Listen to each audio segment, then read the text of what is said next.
Doctor Baba Saheb Ambedkar open university.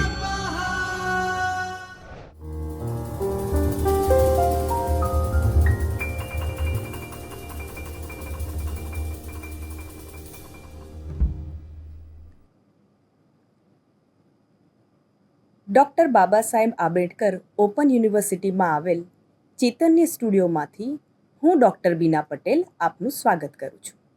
આજે આપણે દ્વિતીય વર્ષ બીકોમ વિષય સમગ્રલક્ષી અર્થશાસ્ત્ર યુનિટ નંબર 13 જેનું નામ છે નાણાકીય સંતુલન તેના વિશે ચર્ચા કરીશું. નાણાકીય સંતુલન યુનિટમાં આપણે ઓવરઓલ રૂપરેખા વિશે ચર્ચા કરીએ છીએ. નાણાકીય સંતુલનનો અર્થ, જેમાં વાલરસના સંતુલન અંગેના વિચારની ચર્ચા કરીશું. ત્યારબાદ આપણે સામાન્ય સંતુલનનું અસ્તિત્વ, તેની સ્થિરતા તથા વિશિષ્ટતા વિશે ચર્ચા કરીશું. સામાન્ય સંતુલન વિશ્લેષણના લાભ, તેની મર્યાદાઓ અને નાણાકીય સંતુલનની વિભાવના વિશે ચર્ચા કરીશું. અને ત્યારબાદ વિક્સેલની નાણાકીય થિયરી વિશે આપણે સમજીશું. તો આજે આપણે નાણાકીય સંતુલન વિશે ચર્ચા કરીએ છીએ. તો સૌથી પહેલાં આપણે તેના પરિચય વિશે જાણીએ.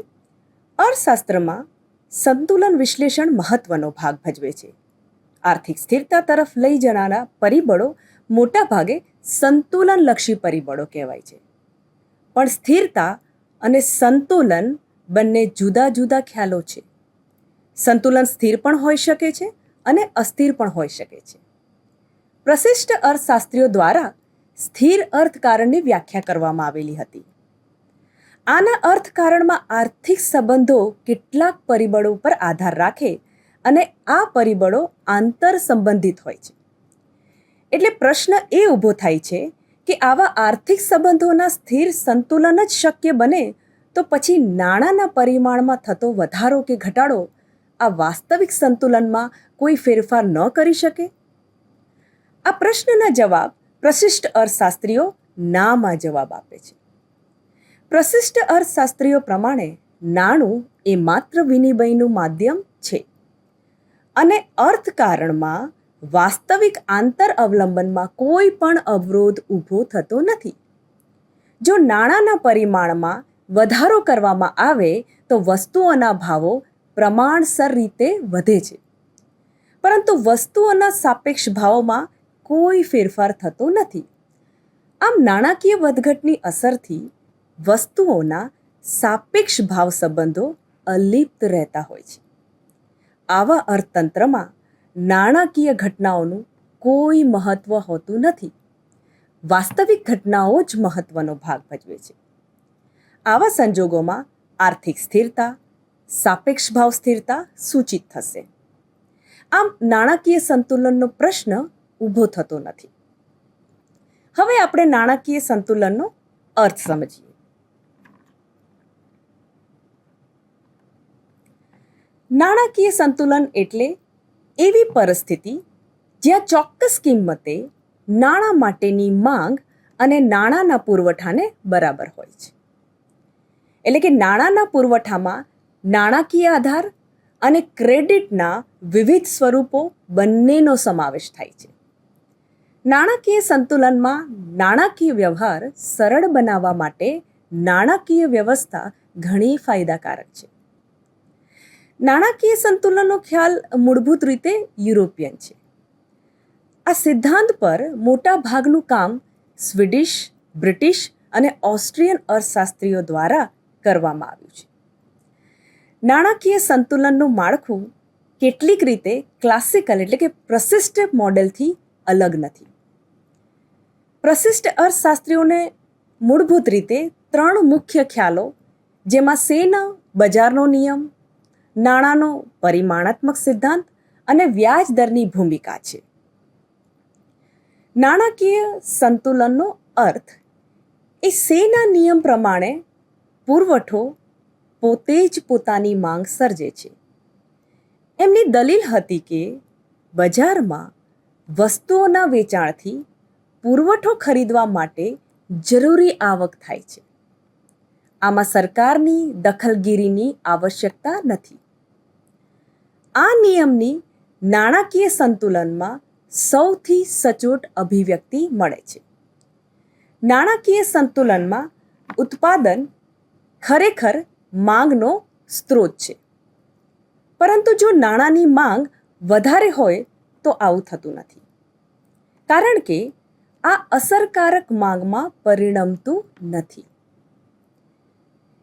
એટલે 19મી સદીમાં વાલરસ નામના ફ્રેન્ચ અર્થશાસ્ત્રીએ નાણાંને પણ વસ્તુ સમુચ્ચયનો એક ભાગ ગણીને અર્થતંત્રના ભાવ સંબંધીને તેના સમગ્ર સ્વરૂપમાં દર્શાવવાનો પ્રયાસ કર્યો.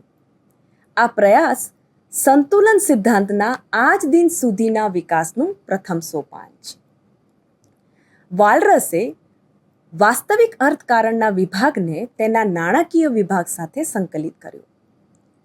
આ સંકલનનો અર્થ એ થાય છે કે આ બંને વિભાગોમાં થતા ફેરફારો એકબીજા ઉપર અસર કરશે. અર્થાત જો એકમાં સંતુલન ન હોય તો અન્યમાં સંતુલન શક્ય નહીં બને. જો નાણું એ સમગ્ર અર્થકારણનો એક મહત્વનો ભાગ હોય તો સમગ્ર સંતુલન અને નાણાકીય સંતુલન પરસ્પર સંબંધિત બને છે. અર્થતંત્રના વાસ્તવિક સંતુલનમાં નાણાકીય અસંતુલન અવરોધ લાવી શકે છે. આમ વાસ્તવિક અને સમગ્ર સંતુલન માટે નાણાકીય સંતુલન અનિવાર્ય બને છે. વાલરસનો સંતુલનનો વિચાર. પ્રોફેસર વાલરસના સંતુલન વિચારને સામાન્ય સંતુલનનો વિચાર ગણવામાં આવે છે. આ મોડલ એ સ્ટેટિક સ્વરૂપનું કહેવામાં આવે છે, એટલે થોડું સ્થિર સ્વરૂપનું છે. આમાં બધી જ કિંમતો સંતુલન અવસ્થામાં હોય છે. એવું કહેવામાં આવે છે કિંમતો સંતુલનમાં છે, ઇક્વિલિબ્રિયમમાં છે. દરેક ગ્રાહક પોતાની આવકનો વપરાશ એવી રીતે કરે છે કે જેથી તેને તેમાંથી મહત્તમ સંતોષ મળે. દરેક ઉદ્યોગમાં બધા જ ઉત્પાદનના એકમો, બધી કિંમતો અને ઉત્પાદિત એકમો સંતુલન અવસ્થામાં હોય છે તથા ઉત્પાદનના સાધનોની માંગ અને પુરવઠો બંને બરાબર હોય છે. આ મોડેલની કેટલીક ધારણાઓ છે જેની આપણે ચર્ચા કરીએ. સૌથી પહેલી ધારણા એ છે કે ગ્રાહકોની આવક પસંદગી નિશ્ચિત છે અને આપેલી છે તથા તેમને સ્થિર ધારી લેવામાં આવ્યું છે. બીજું, વસ્તુઓ અને ઉત્પાદનના સાધનોના બજારમાં પૂર્ણ હરીફાઈની સ્થિતિ છે. વિવિધ ઉદ્યોગો અને સ્થાનોની વચ્ચે ઉત્પાદનના સાધનો સંપૂર્ણ ગતિશીલ હોય છે. ઉત્પાદનના સેવાઓના બધા એકમો અહીંયા સમરૂપ હોય છે. અહીં ઉત્પાદન પદ્ધતિ તથા ટેકનોલોજીમાં ફેરફાર જોવા મળતો નથી. બધા જ સાધનોમાં પૂર્ણ રોજગારી જોવા મળે છે. વાલરસ મોડલ માટે અન્ય પરિબળો યથાવત રહે આ આવશ્યક શરત બની રહે છે. અહીં ધારણાઓના અંતર્ગત અર્થવ્યવસ્થામાં સામાન્ય સમતુલાની એવી પરિસ્થિતિ રજૂ કરે છે જેમાં દરેક વસ્તુ અને સેવાઓની માંગ તેના પુરવઠાને બરાબર હોય છે. બજારના બધા જ હરીફો દ્વારા લેવામાં આવેલા નિર્ણયો એવા જ હશે જેવા ઉત્પાદકો દ્વારા દરેક વસ્તુના વેચાણ તથા ઉત્પાદન માટે લેવામાં આવેલા છે.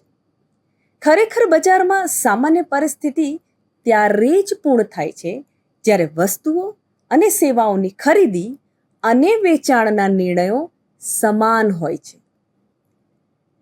જનરલી ગ્રાહકોના ઉદ્દેશ્ય, તેમની પસંદગી વગેરે સ્થિર હોવાની પરિસ્થિતિમાં દરેક વસ્તુની માંગ ફક્ત તે વસ્તુની કિંમત ઉપર જ આધાર રાખતી નથી, પણ બજારમાં ઉપલબ્ધ દરેક અન્ય વસ્તુની કિંમત ઉપર આધાર રાખે છે.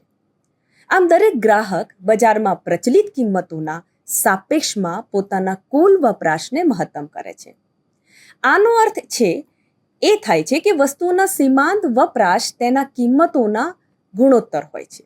એટલે વાલરસ મોડેલમાં દરેક ગ્રાહક પોતાની સંપૂર્ણ આવકને વપરાશ પર ખર્ચ કરે છે અને તેથી તેનો ખર્ચ તેમની આવકોને સમાન હોય છે.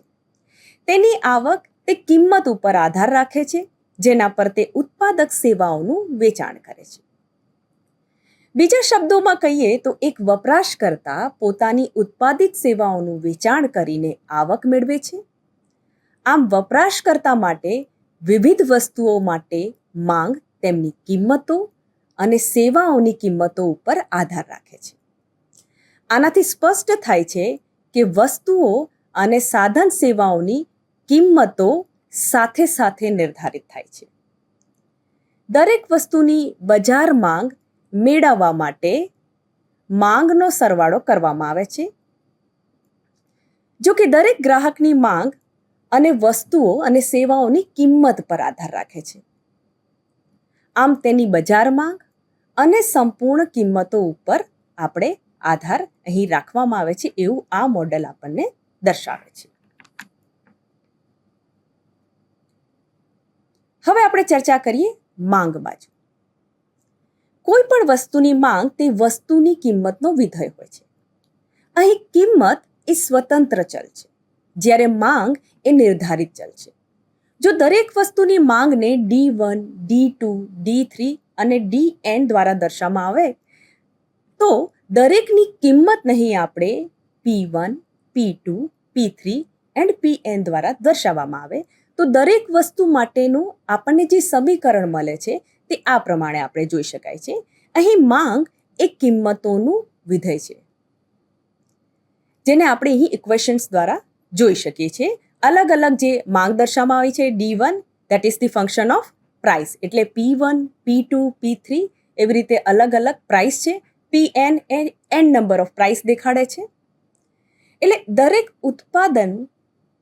ઉત્પાદક ઉત્પાદનની તેટલી જ માત્રાનું ઉત્પાદન અને વેચાણ કરશે જેના પર વસ્તુની માંગ, એની કિંમત અને તેના ન્યૂનતમ સરેરાશ ખર્ચ અને સીમાંત ખર્ચને બરાબર થશે.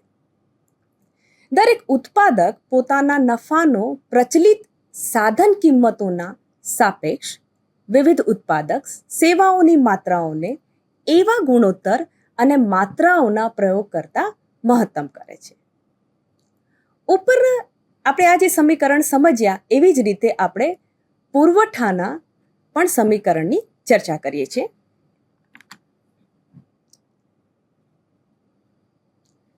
વાલરસ મોડેલમાં આપણે પુરવઠા બાજુને પણ આ જ રીતે સમજીએ છીએ.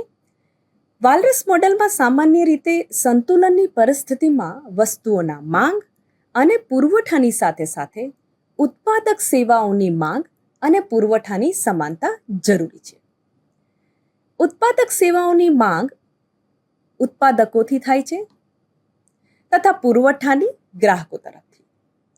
એટલે જ્યારે આપણે પુરવઠા બાજુ સમજીએ તો પુરવઠાની દ્રષ્ટિએ દરેક વસ્તુનો કુલ પુરવઠો આપણે કેવી રીતે દર્શાવીશું તો એને S1, S2, S3 and S of n number of things દ્વારા આપણે દર્શાવીએ છીએ અને તેની કિંમત P1, P2, P3 and Pn દ્વારા દર્શાવવામાં આવશે, જેને આ પ્રમાણેના સમીકરણથી આપણે જોઈએ છીએ. એટલે દરેક વસ્તુની માત્રા એટલે કે પુરવઠો બધી કિંમતોનો વિધેય બને છે.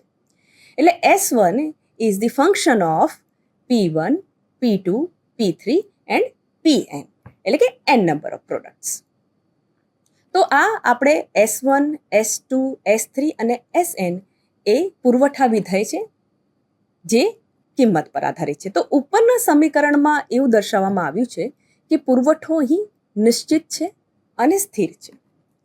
વસ્તુઓની સંખ્યા અનંત એટલે કે n દ્વારા આપણે બતાવીએ છીએ એટલે n નંબર ઓફ પ્રોડક્ટ્સ. એટલે તે અનંત હોવાથી તેની કિંમતો પણ અનંત હોવાની. આમ અર્થવ્યવસ્થામાં સામાન્ય સંતુલનની અવસ્થામાં ત્યારે પહોંચશે જ્યારે વસ્તુઓની કિંમતનો આધાર ઉપરની વસ્તુની માંગ તેના પુરવઠાને બરાબર હોય છે. એટલે જ્યાં વસ્તુઓની કિંમત અને પુરવઠો બરાબર થાય છે. આમ સાધન સેવાઓની કિંમતોના આધાર ઉપર દરેક સાધનની માંગ તેના પુરવઠાને બરાબર હોય છે. હવે આપણે સમીક્ષા સમજીએ. આમ વસ્તુ તથા સાધન બજારમાં સમતુલા હોય ત્યારે અર્થવ્યવસ્થામાં સામાન્ય સમતુલા જોવા મળે છે. આનો અર્થ એ છે કે અર્થવ્યવસ્થામાં દરેક ગ્રાહક અને ઉત્પાદક સમતુલામાં છે. તો અહીં પ્રશ્ન એ થાય છે કે અર્થવ્યવસ્થામાં વસ્તુ બજાર અને સાધન બજારમાં સમતુલા કેવી રીતે મેળવવામાં આવે. વાલરસે આ સમસ્યાના નિરાકરણ માટે સામૂહિકરણ એટલે કે ગ્રુપિંગનો સિદ્ધાંત અપનાવવા માટે કહ્યું. આપણે એને સમજીએ. ધારો કે બધા જ ઉત્પાદક અને વેચાણકારો નિર્ધારિત કિંમત ઉપર ખરીદવા અને વેચાણ કરવામાં આવતી વસ્તુઓની પુરવઠાની એટલે કે માત્રાની ઘોષણા કરે છે. જો નકારાત્મક વણ વપરાયેલી માંગ એટલે કે નેગેટિવ એક્સેસ ડિમાન્ડ હોય તો વેચાણકારોને કિંમતોને ઓછી કરશે, તથા જો હકારાત્મક વણ વપરાયેલી માંગ એટલે કે પોઝિટિવ એક્સેસ ડિમાન્ડ હોય તો ખરીદદારો વધારે કિંમત ચૂકવવા તૈયાર થઈ જશે. અને બંને પક્ષો દ્વારા આ પ્રકારની ઘોષણા ત્યાં સુધી થતી રહેશે, સતત થતી રહેશે, જ્યાં સુધી એની કિંમત પરથી પહોંચી જતા સામાન્ય સમતુલાની પરિસ્થિતિમાં ના આવી જાય ત્યાં સુધી. તો અહીં આપણે વાલરસ મોડલની ચર્ચા કરી. Thank you.